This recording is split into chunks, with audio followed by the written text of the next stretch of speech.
যে চা বাগানগুলো ব্রিটিশ আমলে তৈরি করা, বামফ্রন্টের সময় ও কিছু ব্যক্তিগত চা বাগানের মালিক, সমষ্টিগত কিছু চা বাগানের মালিক হয়েছে এবং বাগিচা শিল্প রাজ্যের একটা অন্যতম শিল্প, কর্মসংস্থান সুযোগ হয়।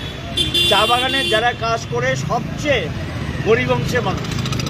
এখানে লক্ষ্য করা দিল, ওরা সরকারে আসার পর চা বাগানগুলো যে জমি হস্তান্তর করা যায় না, একদম পরিষ্কার আইন আছে, চা বাগানের জায়গা অন্য কাজে হস্তান্তর করা যায় না।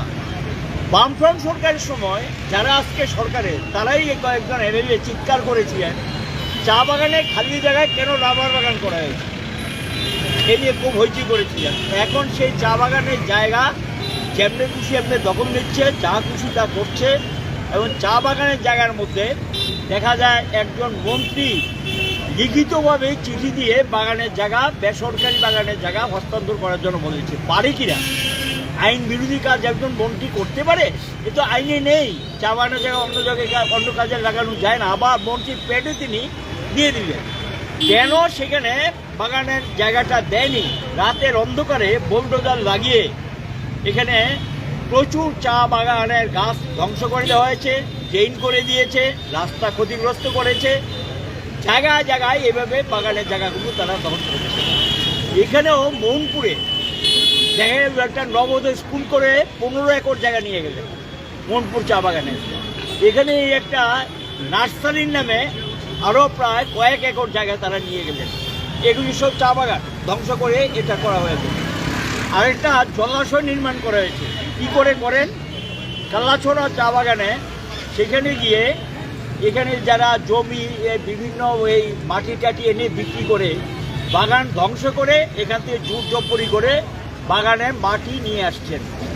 এইভাবে রাজ্যের বিভিন্ন জায়গায় বলে শেষ করা যাবে না, বাগানকে ধ্বংস করে দিচ্ছেন, বেআইনি কাজ করছেন। এটার বিরুদ্ধে আমরা প্রতিবাদ করেছি, আগেও জানিয়েছি সরকারকে, কিন্তু সরকার এটা টনক করছে না।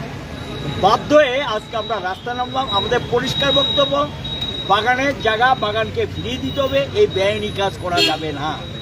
আর দ্বিতীয় বক্তব্য হলো, সেখানে গিয়ে বাগানের যে ক্ষতিগ্রস্ত হয়েছে, সরকারকে সেখানে যে রাবার গাছ যা নষ্ট, বাগানের চা বাগানের চা পাতির গাছ যা নষ্ট হয়েছে সেগুলো আবার লাগিয়ে দিতে হবে। আর যা করেছে, যারা এটার সঙ্গে যুক্ত, যারা এই জবরদখল নিয়েছে, জমি জবরদখল নিচ্ছে, লুটপাট করছে, তাদের বিরুদ্ধে সরকার কঠিন এবং কঠোর ব্যবস্থা গ্রহণ করতে হবে। সরকার এই দায়িত্ব এড়াতে পারে না, সরকারকে এই দায়িত্ব নিতে হবে। এবং এর প্রতিবাদে এই গরিব বাগিচা শিল্পের সমিতি। আমার বাড়িতে সবাই খুব প্রচুর বসে, প্রতিদিন কিছু না কিছু একটা নতুন রান্না হয়,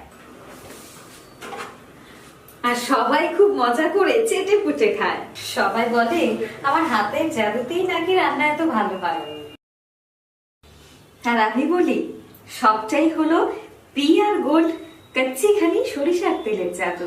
হ্যাঁ, সরাসরি কৃষকদের কাছ থেকে ক্রয় করা আসল সরিষার দানা থেকে তৈরি হয় পিআর গোল্ড কচ্চি ঘনি সরিষার তেল, যার খাঁটি ঝাঁজ এবং গুণমান আপনার খাবারকে করে তোলে সুগন্ধ ও সুস্বাদুকর। আর আপনার রান্নাঘরে যখন পিআর গোল্ড কচ্চি ঘনি সর্ষের তেল থাকবে, তখন প্রশংসা তো সবাই করবে। পিআর গোল্ড কচ্চি ঘনি সরিষার তেল, খাঁটি তেল, খাঁটি ছাঁচ। পরিবেশক masters Ashwini Kumar Pal, central road, Agartala. Phone 7085060785।